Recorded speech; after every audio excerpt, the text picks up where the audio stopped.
Hello दोस्तों, आप सभी का हमारे YouTube channel history with Idris Khan में आप सभी का स्वागत है।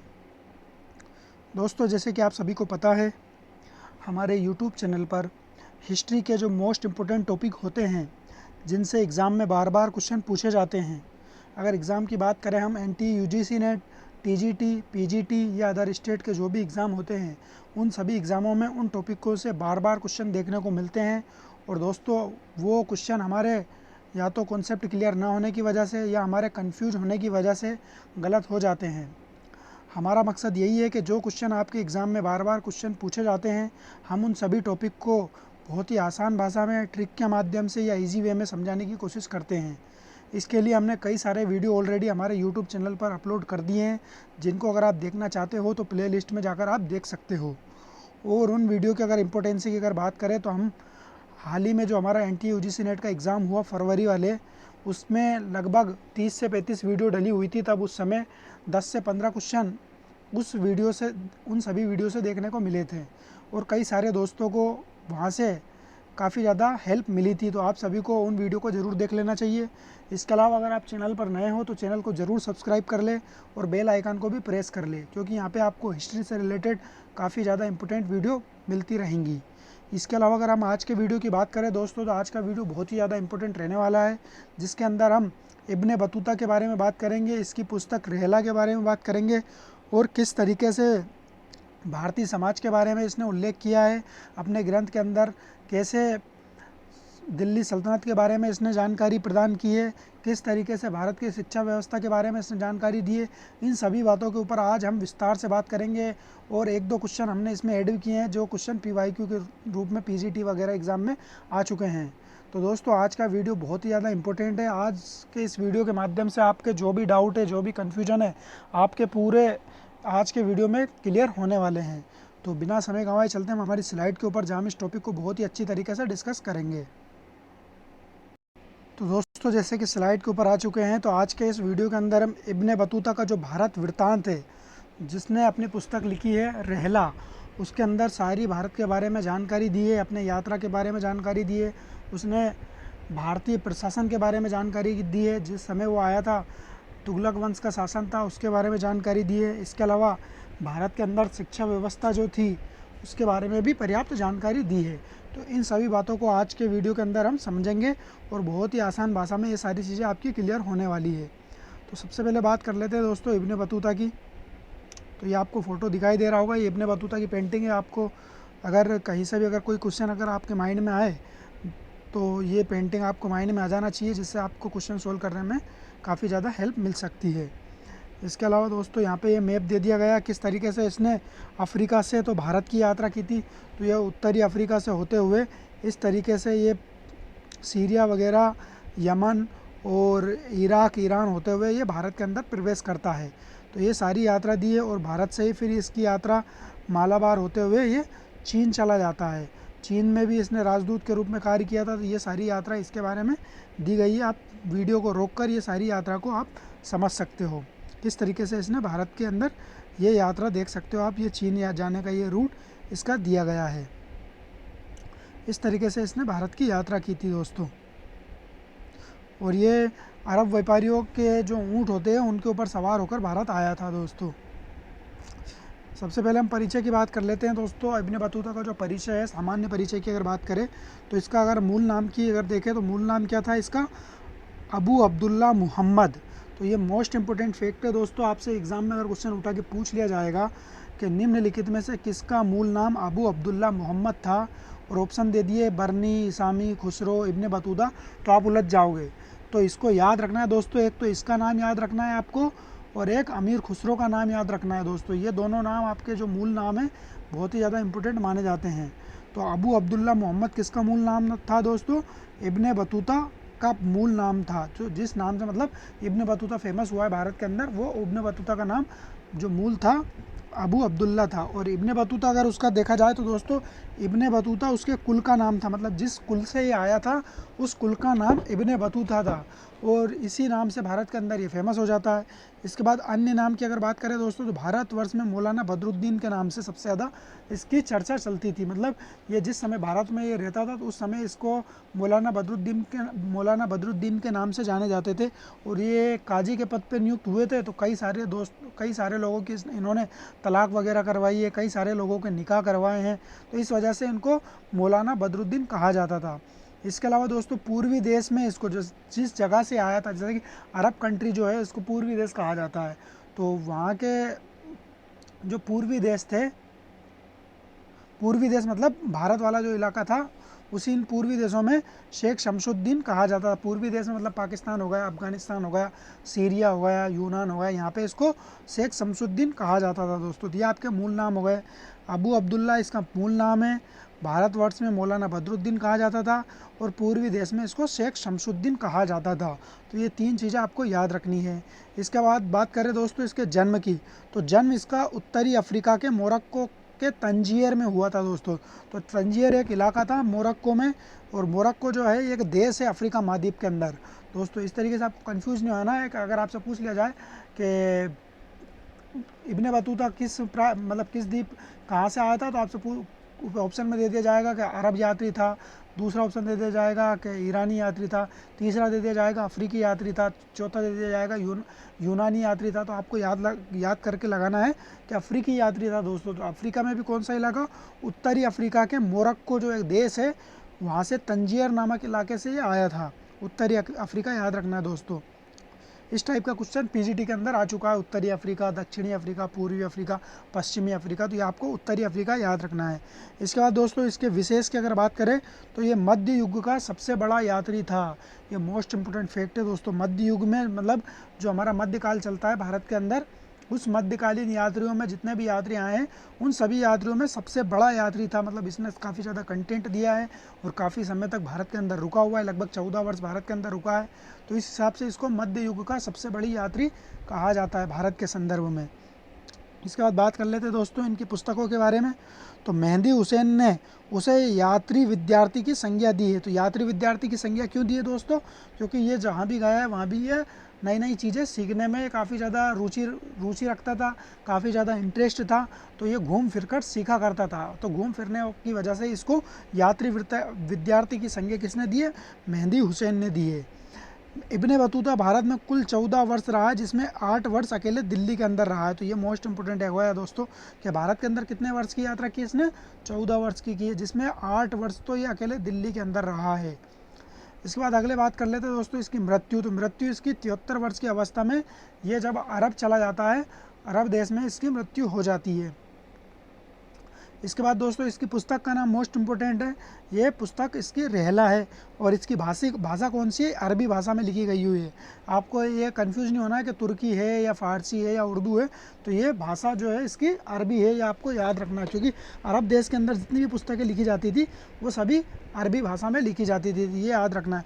और ये यात्रा वृत्तांत है दोस्तों, स्मरण करके ये लिखवाया गया है। ये इसने मतलब हैंड टू हैंड इसने लिखा नहीं है कि भारत के अंदर यात्रा करने आया और लिखता रहा, ऐसा नहीं है। ये भारत के अंदर पूरा घूम फिर कर 14 वर्ष की पूरे अपना स्पेंड करने के बाद जब ये वापस जाता है तो वहाँ पे इसको ये कभी मतलब अपने यात्रा वृत्तांत को सुनाने के लिए कहा जाता है। तो यात्रा वृत्तांत को सुनाने के लिए कहा जाता है, तभी ये अपनी यात्रा वृत्तांत को ये सुनाता है। और सुनाने के टाइम ही इसका एक व्यक्ति होता है इब्ने जुजाई नाम का, इब्ने जुजाई पूरे बातों को सुनकर और रहला में ये बातें लिखता है।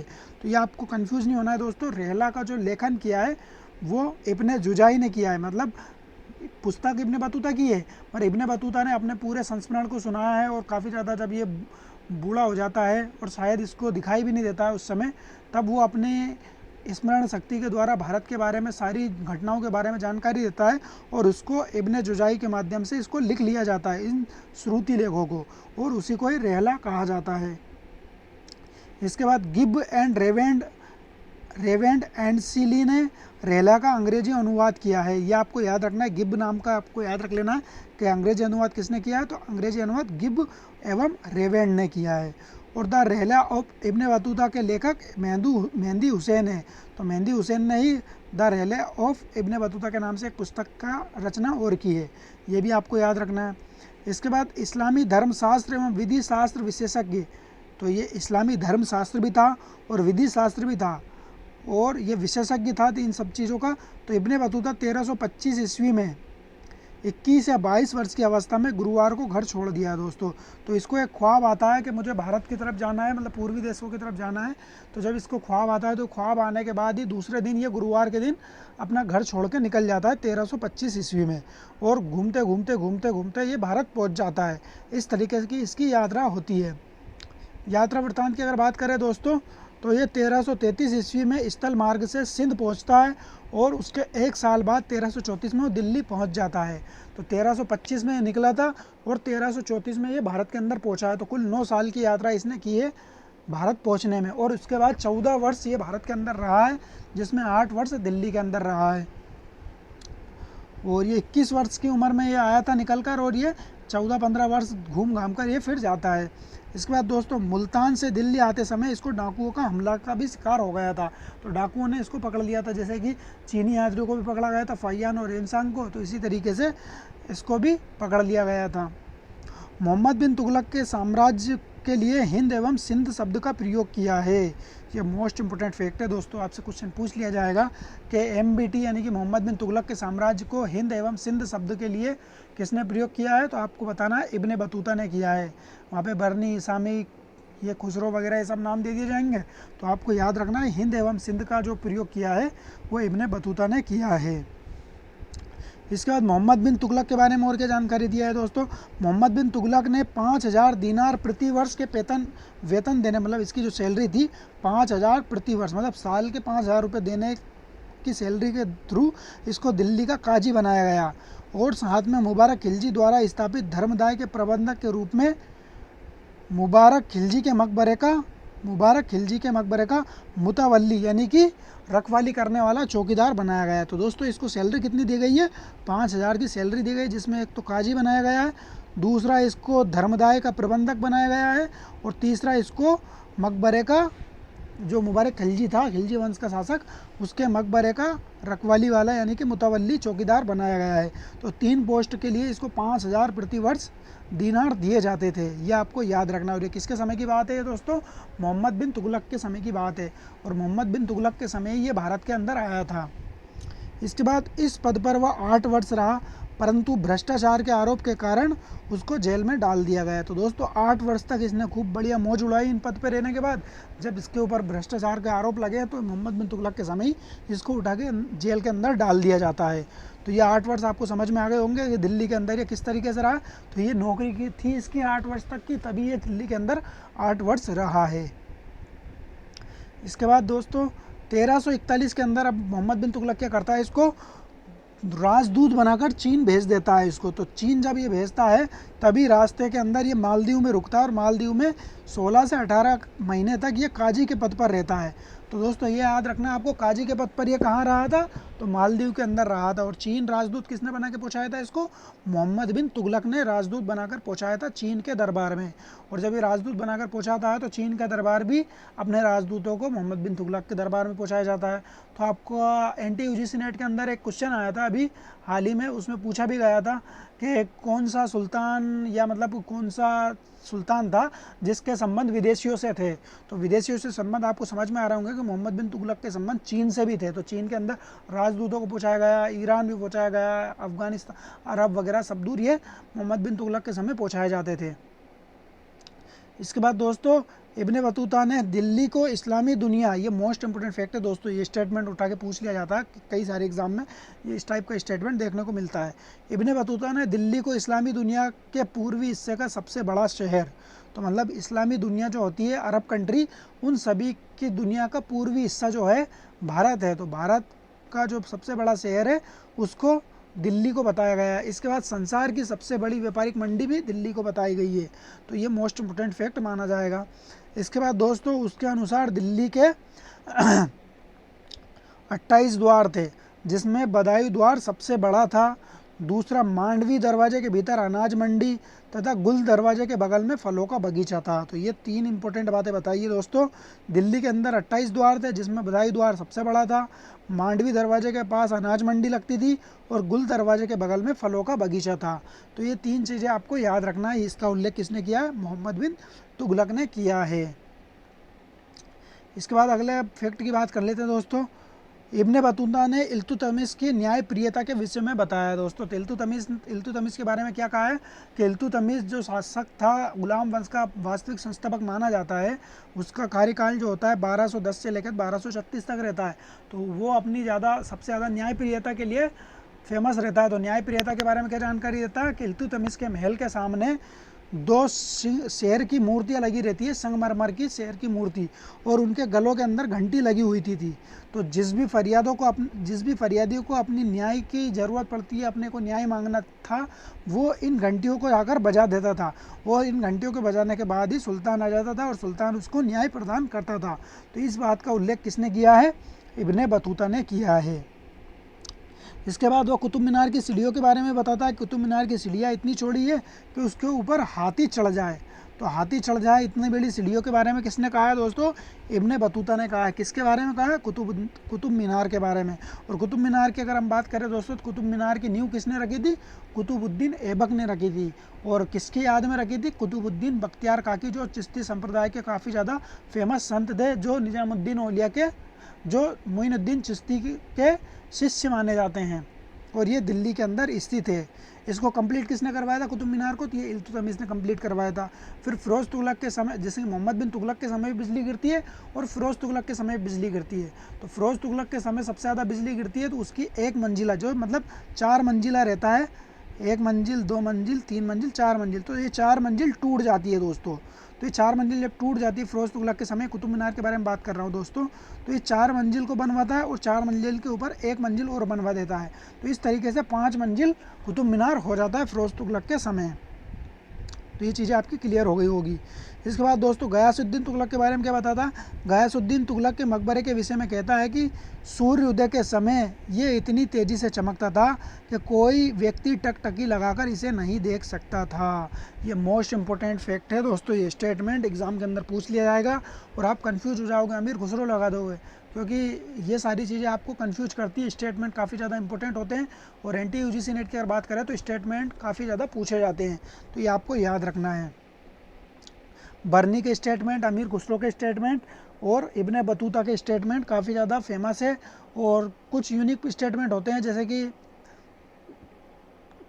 तबकात नासरी के लेखक मिनाजुद्दीन सिराज और इसामी के, तो ये आपको समझ में आ जाएंगे। तो ये स्टेटमेंट आपको याद रखना है इनके। इसके अलावा दोस्तों ये दिल्ली के बारे में और क्या बताता है? दिल्ली में उसका मुख्य संवाददाता, तो दिल्ली में इसका मुख्य संवाददाता का मतलब जो इसको सारी जानकारियाँ देता था, जिसने गयासुद्दीन तुगलक की मृत्यु के बारे में बताया, तो ये कौन ने बताई थी दोस्तों? शेख रुकनुद्दीन था, जिसने गयासुद्दीन तुगलक के दब के मरने के बारे में बताया। क्योंकि ये रुकनुद्दीन जो था, जिस समय हमारा अफगानपुर का जो सडिया, मतलब जो घर में दबकर गयासुद्दीन तुगलक की मृत्यु होती है, मोहम्मद बिन तुगलक अहमद फैयाज के द्वारा एक घर बनवाता है। इसकी स्टोरी क्या होती है दोस्तों? गयासुद्दीन तुगलक बंगाल विजय करने के पश्चात 1325 में दिल्ली आता है, तो उसके भव्य स्वागत के लिए अफगानपुर में जोना खां जो रहता है मोहम्मद बिन तुगलक, उसके लिए एक लकड़ी का महल बनवाता है, जिस महल का आर्किटेक्चर जो रहता है वो अहमद फैयाज या अहमद रियाज रहता है। अयाज भी कहते हैं उसको, अहमद अयाज। वो उसका महल का निर्माता होता है। तो उस महल के अंदर उसका भव्य स्वागत के लिए तैयारी करवाई जाती है। और जिस समय मतलब अलग अलग स्टेटमेंट आता है कि बर्नी बोलता है कि बिजली गिर गई थी, कुछ लोग बोलते हैं कि हाथियों की परेड से वो गिर गया था, कुछ लोग बोलते हैं कि वो नमाज़ पढ़ रहा था तब उसके ऊपर गिर गया था। तो ये सारी चीज़ें उसने बताई है। मगर जो रुकनुद्दीन था उसने बताया कि जो मोहम्मद बिन तुगलक था उसी ने गयासुद्दीन तुगलक को मरवाया है उस महल के अंदर दबवा के। तो रुकनुद्दीन इसका संवाददाता था। संवाददाता मतलब इसको खबर देने वाला। इसके बाद दोस्तों आगे बात कर लेते हैं। इब्ने बतूता ने अजोदन के अंदर सती प्रथा को आंखों देखो मार्मिक वर्णन किया है। तो ये मतलब ये इब्ने बतूता और इसके साथ जो है रुकनुद्दीन है, ये दोनों एक सती प्रथा का आंकड़े का विवरण ऐसा देते हैं कि एक गांव के अंदर जाते हैं, फिर गांव से किसी का पति जब मर जाता है तो उसकी वहाँ की उसकी बीवी जो होती है उसको लेकर जाया जाता है और जंगल के अंदर ले जाया जाता है। फिर वहाँ को उसको काफ़ी ज़्यादा शराब वगैरह पिलाने के बाद नशा करवाया जाता है। नशा करवाने के बाद उसको चिता के अंदर डालकर और उसको लकड़ियों से दबा दिया जाता है, और दबाने के जिस समय वो उसकी चीख निकलती रहती है उसी समय आसपास काफ़ी ज़्यादा तेज़ तेज़ नगाड़े बजाए जाते हैं। इतनी आवाज़ों में नगाड़े बजाए जाते हैं कि जो वो महिला होती है उसकी चीख पुकार कोई सुन भी नहीं पाता है, और उसको बड़े बड़े डंडों के माध्यम से, लकड़ी के माध्यम से उसको उस आग के अंदर दबा दिया जाता है और इस तरीके से सती प्रथा को अंजाम दिया जाता है। इस बात का उल्लेख इब्ने बतूता करता है कि ये सारी चीज़ें देखकर इब्ने बतूता बेहोश हो जाता है। ये बात की जानकारी इब्ने बतूता खुद देता है रहला के अंदर। इसके बाद दोस्तों इब्ने बतूता के अनुसार दिल्ली सल्तनत में सूफियों को सैयद तथा विदेशी व्यापारियों को खुरासानी कहा जाता था। तो जो सूफ़ी होते हैं दोस्तों उनको तो सैयद कहा जाता था, और जो विदेशी व्यापारी जो काफ़ी ज़्यादा देखने को मिलते हैं मोहम्मद बिन तुगलक के समय, और इनको प्रशासन के अंदर भी शामिल कर लिया जाता है मोहम्मद बिन तुगलक के समय। ये एकमात्र दिल्ली सल्तनत का सुल्तान होता है सबसे पहला जो विदेशियों को अपने प्रशासन के अंदर शामिल करता है। तो ये विदेशियों को शामिल भी करता है, तो विदेशी व्यापारी को कहा जाता है खुरासानी कहा जाता है। जबकि मोहम्मद बिन तुगलक परदेशियों को मित्र एवं एज्जा, एज्जा का मतलब होता है दोस्तों अजीज, और अजीज का मतलब होता है प्रिय। तो प्रिय और मित्र दोनों एक ही बात हो गई है दोस्तों। तो जो विदेशी लोग होते हैं उनको मित्र और एज्जा कहता था। कौन कहता था? मोहम्मद बिन तुगलक। इसके बाद जो होयसल राजवंश है उसके बारे में जानकारी देता है दोस्तों। होयसल वंश जो हमारे दक्षिण भारत के अंदर होता है उसके बारे में जानकारी देता है कि बल्लाल तृतीय जो है उसकी सेना के अंदर 20,000 मुसलमान सैनिकों का वर्णन इब्ने बतूता करता है। तो जब ये मालदीव वगैरह और चीन वगैरह जब जाता है तो वहाँ पे ये देखता है और उसी बात का उल्लेख अपनी पुस्तक के अंदर करता है। वह भारत में डाक व्यवस्था का पर्याप्त प्रकाश डालता है। तो डाक व्यवस्था दोस्तों गयासुद्दीन तुगलक के समय शुरुआत होती है और मोहम्मद बिन तुगलक के समय व्यापक रूप पे इसका प्रयोग देखने को मिलता है। उसका विस्तृत जानकारी कौन देता है? पर्याप्त जानकारी कौन देता है? इब्ने बतूता देता है। इब्ने बतूता बताता है कि जब देवगिरी में राजधानी परिवर्तन कर ली जाती है मोहम्मद बिन तुगलक की, तो मोहम्मद बिन तुगलक जो कि गंगा का पानी पीता था, गंगा जल पीता था, तो उस गंगा जल को धावक नामक एक जो डाक कर्मचारी होता था दौड़ने वाला, तो वो प्रति 3 मील के ऊपर दौड़ता था। तो इस तरीके से दोस्तों धावक द्वारा वो जल उसको पहुँचाया जाता था उत्तर भारत से दक्षिण भारत। तो इसकी जानकारी भी यही देता था कि मोहम्मद बिन तुगलक दौलताबाद देवगिरी का नाम होता है दोस्तों। तो गंगा जल इसी व्यवस्था के माध्यम से मिलता था। इस बात की जानकारी कौन देता है दोस्तों? इब्ने बतूता देता है। इसके बाद दोस्तों उसके अनुसार मोहम्मद बिन तुगलक व्यापारियों को ऋण भी देता था, मतलब पैसा देता था कि जाओ व्यापार वगैरह करो, वाणिज्य व्यापार ये सब के लिए ऋण प्रोवाइड करवाता था। तथा सुल्तान स्वयं व्यापार में पूंजी निवेश करता था, तो अपने शेयर भी लगाता था। कहने का मतलब ये अपना पैसा लगाता था और पैसे के द्वारा अपना व्यापार करवाता था। तो इस बात की जानकारी इब्ने बतूता देता है। इब्ने बतूता मोहम्मद बिन तुगलक के साथ बहराइच के सालार मसूद गाजी की दरगाह पर भी गया। तो इब्ने बतूता जो है मोहम्मद बिन तुगलक सालार मसूद गाजी की दरगाह पर जाता है। तो सालार मसूद गाजी कौन है दोस्तों? ये महमूद गजनवी की सेना में एक सैनिक होते हैं, वो बाद में सूफ़ी संत बन जाते हैं और उनकी दरगाह होती है बहराइच के अंदर सालार मसूद गाजी के नाम से। तो इनकी दरगाह पर कौन कौन जाते हैं? इब्ने बतूता जाता है और मोहम्मद बिन तुगलक जाता है। और मोहम्मद बिन तुगलक के बारे में आता है दोस्तों कि मोइनुद्दीन चिश्ती की दरगाह पर जाने वाला प्रथम सुल्तान मोहम्मद बिन तुगलक था। यह आपको मोस्ट इम्पोर्टेंट फैक्ट के रूप में याद रखना है, क्योंकि एग्ज़ाम के अंदर ये क्वेश्चन पूछा जा चुका है। आपसे पूछ लिया जाएगा कि मोइनुद्दीन चिश्ती की दरगाह जो अजमेर के अंदर है वहाँ पर सबसे पहला कौन सा सुल्तान गया था? तो वहाँ पे मोहम्मद बिन तुगलक गया था। इसके बाद दोस्तों इब्ने बतूता ने काजी के रूप में भारत में कई स्त्रियों का तलाक दिलवाया था। तो काजी का काम यही होता है दोस्तों, या तो विवाह करवाना या तलाक दिलवाना। तो इसने जब काजी की पोस्ट पर ये रहा था उस समय भारत के अंदर कई स्त्रियों की तलाक इसने दिलवाई थी। इसके बाद दोस्तों इसने इब्ने बतूता, ये मोस्ट इंपोर्टेंट फैक्ट है, NTUGC नेट के अंदर ये क्वेश्चन पूछा जा चुका है। ये हमारा जो 2022 के अंदर जो एग्ज़ाम हुआ था अक्टूबर वाला, उसके अंदर ये क्वेश्चन पूछा जा चुका है नेट के अंदर। इब्ने बतूता ने हनौर में लड़कियों के विद्यालय की चर्चा की है, जिसमें विद्यालयों की संख्या इसने 13 बताई है। और इन विद्यालयों की स्थापना किसने करवाई थी दोस्तों? मोहम्मद बिन तुगलक ने करवाई थी। ये आपका मोस्ट इंपोर्टेंट फैक्ट के रूप में आपको याद रखना है, क्योंकि ये NTU जिस नेट के अंदर पूछा जा चुका है। और ख़ास तौर पर MBT जो मोहम्मद बिन तुगलक है उसके चैप्टर से क्वेश्चन हर बार पूछे जाते हैं। एक क्वेश्चन तो आपका डेफिनेटली बन ही जाएगा, तो ये आपको याद रखना है। इब्ने बतूता भारत की विभिन्न फसलों के बारे में जानकारी क्या देता है? विभिन्न फसलों एवं फूलों तथा पान का विशेष रूप से उल्लेख करता है दोस्तों। तो पान जो है, मोहम्मद बिन तुगलक अपना जो भी दरबार के अंदर आता था उसके स्वागत के लिए पान की थाली पेश की जाती थी, इसके बारे में उल्लेख किसने किया है? मोहम्मद बिन तुगलक के जो समय आया था यात्री इब्ने बतूता, उसने कहा है। उसने बताया कि दोस्तों कि मोहम्मद बिन तुगलक विदेशियों का अभिनंदन, कोर्निश जो एक अभिनंदन का तरीका होता है दोस्तों, जिसमें हाथ को सर से टच करके मतलब हिलाया जाता है, उसको कोर्निश कहा जाता है। और उसके बाद पान की थाली देता था। तो पान खाने का जो शौकीन थे वो आपको समझ में आ रहा होगा। और बर्नी के जो चाचा थे वो भी काफ़ी ज़्यादा, इमादुल मुल्क जो रावत थे दोस्तों, इमादुल मुल्क, वो काफ़ी ज़्यादा पान खाने का शौकीन थे।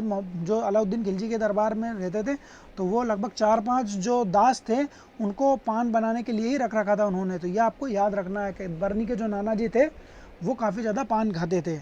और यहाँ पे पान का शौकीन एक मोहम्मद बिन तुगलक को भी बताया गया है। इसके अलावा उसने सेना में महिला नर्सों, महिला गुप्तचरों तथा उस स्काउटों का भी उल्लेख किया है दोस्तों। ये मोस्ट इंपोर्टेंट है। किसने महिला नर्सों के बारे में बात की है दोस्तों सेना के अंदर? दिल्ली सल्तनत के अंदर किस यात्री ने दिल्ली सल्तनत की सेना में महिला नर्सों की बात की है, महिला गुप्तचरों की बात की है और स्काउटों की बात की है? तो यह आएगा इसका इब्ने बतूता। तो ये आपको सारी चीज़ें आपकी क्लियर हो गई होगी दोस्तों। ये मुझे नहीं लगता दोस्तों अब इससे रिलेटेड आपसे कोई भी फैक्ट अब छूट के बच के जाने वाला है। और एग्ज़ाम के लिए काफ़ी ज़्यादा सफिशेंट चीज़ें हैं ये, इससे ज़्यादा आपको कोई भी पढ़ने की ज़रूरत नहीं है। तो इन्हीं सब चीज़ों से आपको एग्ज़ाम में क्वेश्चन देखने को मिलेगा। तो दोस्तों इसके बाद हम थोड़े क्वेश्चन देख लेते हैं। अभी थोड़ा सा 1-2 स्लाइड और बची हुई है। तो इब्ने बतूता के अनुसार इब्ने बतूता ने एक स्टेटमेंट दिया है कि मराठा स्त्री अपनी सुंदरता के लिए, हिंदू स्त्री अपने पति सेवा के लिए और मुसलमान स्त्रियां वैवाहिक जीवन के लिए उसे प्रभावित कर सकी है। मतलब उसको अगर किसी ने प्रभावित किया है तो इन चीज़ों ने प्रभावित किया है। किसने किया है? मराठा स्त्रियां अपनी सुंदरता के लिए, मतलब स्मार्ट होती थी मराठा स्त्रियां, इसका उसे प्रभावित किया है। इसके अलावा हिंदू स्त्रियां जो थी वो अपने पति की सेवा ज़्यादा करती थी, इस वजह से उसको प्रभावित किया। और मुसलमान जो स्त्रियाँ थी ये वैवाहिक जीवन अच्छी तरीके से व्यतीत करती थी। इन सभी चीज़ों ने उसको काफ़ी ज़्यादा प्रभावित किया है। इसके बाद दोस्तों इब्ने बतूता जो था, मदुरा के एक सुल्तान होते हैं जलालुद्दीन एहसान, तो उनका दामाद होता है दोस्तों। तो ये जब भारत के अंदर रहता है और भारत के अंदर ही जब ये दक्षिण भारत जाता है, तो सुल्तान जो जलालुद्दीन एहसान है ये मदुरै की स्थापना करते हैं मोहम्मद बिन तुगलक के समय ही। तो वहाँ के जो सुल्तान होते हैं उन्हीं ने अपना दामाद बना लिया। किसको? इब्ने बतूता को दामाद बना लिया जाता है। तो ये इंटरेस्टिंग फैक्ट है, आपको बस इतना याद रखना है। एग्जाम के लिए तो काफ़ी ज़्यादा इंपॉर्टेंट नहीं है, बाकी ये चीज़ें आप बस इंटरेस्टिंग फैक्ट रहते हैं तो इनसे आपको ये सारी चीज़ें याद रह जाती है। इसके बाद क्वेश्चन की बात कर लेते हैं दोस्तों। मोहम्मद बिन तुगलक की प्रमुख घटनाओं की जानकारी किस ग्रंथ के जानकारी रेहला ग्रंथ के अंदर मिलती है दोस्तों।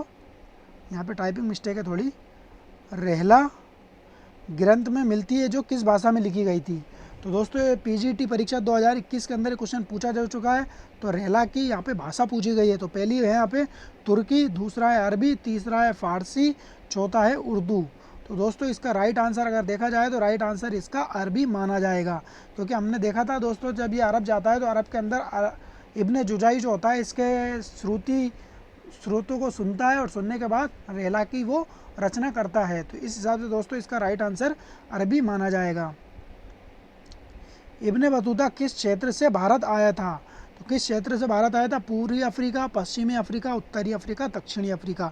तो PGT परीक्षा 2021 के अंदर ये क्वेश्चन पूछा जा चुका है। तो ये आपको कमेंट्स करके बताना है। बाकी इसका फैक्ट हमने स्टार्टिंग में जब क्लास शुरू हुई थी तब भी हमने बताया था। तो ये आपको कमेंट्स करके बताना है कि इब्ने बतूता अफ्रीका के किस क्षेत्र से भारत आया था। ये आपको कमेंट्स करके बताना है दोस्तों। इसके अलावा दोस्तों आज का वीडियो अगर आपको पसंद आया है तो वीडियो को लाइक करना बिल्कुल ना भूलें कमेंट्स करके ज़रूर बताएं क्वेश्चन का आंसर, और कमेंट्स करके ये भी बताएं कि वीडियो आपको कैसा लगा है। वीडियो अगर पसंद नहीं आया है या कोई चीज़ मिस्टेक है या कोई टाइपिंग मिस्टेक हुई है या कुछ बोलने में मिस्टेक हुआ है तो वो भी आप कमेंट्स करके बताएं। आप अगर चैनल पर नए हो तो चैनल को ज़रूर सब्सक्राइब कर लें।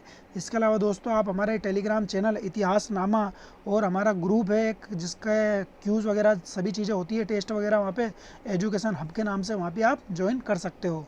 तो दोस्तों वीडियो को हम यहीं समाप्त करते हैं। वीडियो को लाइक, कमेंट और शेयर करना बिल्कुल ना भूलें, और ख़ास तौर पर चैनल को सब्सक्राइब करना बिल्कुल भी ना भूलें, क्योंकि यहाँ पे आपको इतिहास से रिलेटेड काफ़ी ज़्यादा इंपॉर्टेंट वीडियो मिलती रहेंगी। थैंक यू, धन्यवाद।